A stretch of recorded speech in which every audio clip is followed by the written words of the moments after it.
Hello everyone, in this lecture I'm going to show you advanced Excel functions. Okay, let's start. So first, I want to show you how to create drop-down box. If you look at the contractor criteria and the company name, I have a small triangle here, same for company name. If I use Alt down arrow to open it, you can see I can choose from this list. Same for company name. So we can use data validation to create a drop-down box. First, we delete everything here, use Alt HEA. Alt DL. For the alarm part, you need to pick a list. And for the source, you need to pick company A to sales group name. And OK. If you use Alt down, we can select sales district name. For company name, Alt DL. We pick the list from allow, and the sourcing we pick company A to company H. For here, we need a company D. So you can see we have an assignment here. Make sure H6 to H10 all display banking with the following functions. I will introduce each function one by one.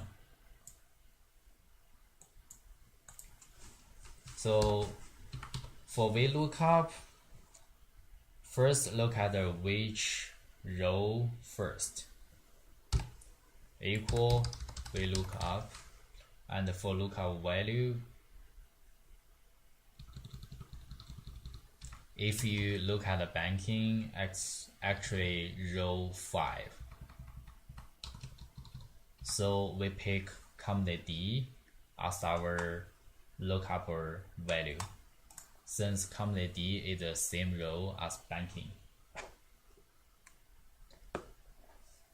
And for table array, we can always pick all the data from A1 to A9. And for column index number, it means which column. So column A is a column 1, and column B is a column 2, and column C is column 3. So we pick 3 here. And for here, you can either put 0 or 1. So if you look at this yellow box, 0 means an exact match. So if Excel is unable to find a match, it will return NA. And also 1 means if Excel is unable to find an exact match, the next value that is less than the value you are interested in is returned. So 1 means an exact match or approximate match. 0 means exact match. For here, we want to use exact match. First, lookup value is column D. Table array, we use A1 to E9. And also for column index number, is column 3. So column C. We put 3 here and exact match. Right now you can see banking is show up. So for the HLOOKUP, you need to decide which column first.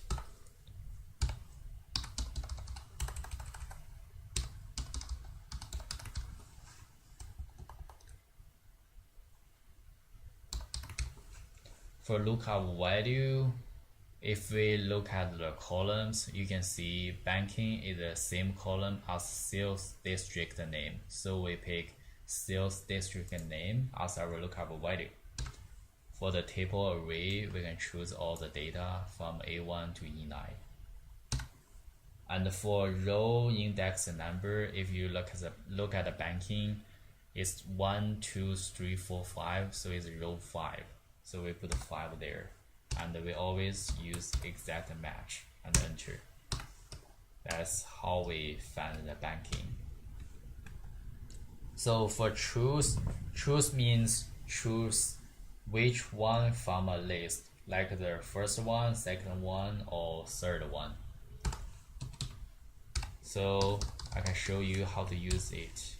For index number, we want to choose a list from agricultural to education. So in this list, you can see banking is a number 4. 1, 2, 3, 4.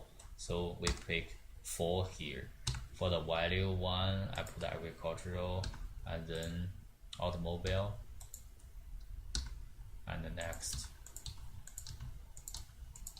until education.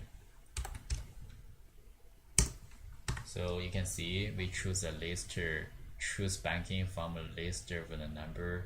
Banking is rank number 4. And for index, you need to decide which row and which columns.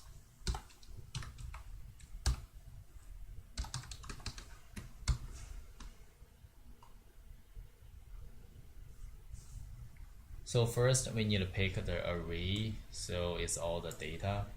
And for row number, if you look at the banking, it's actually row 1, 2, 3, 4, 5, row 5. And for column, it's actually 1, 2, 3. Column C is column 3.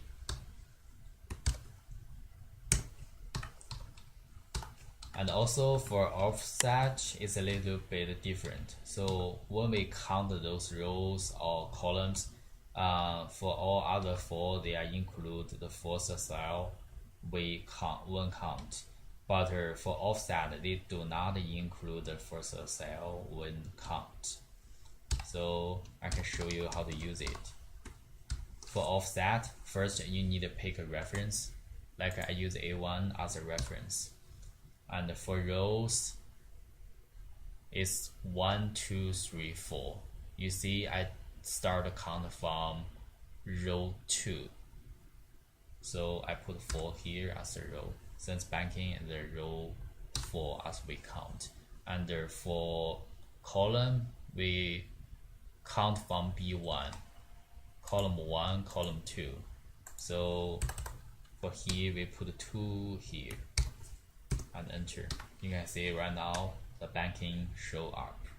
So that's all I want to show you today. Thank you everyone.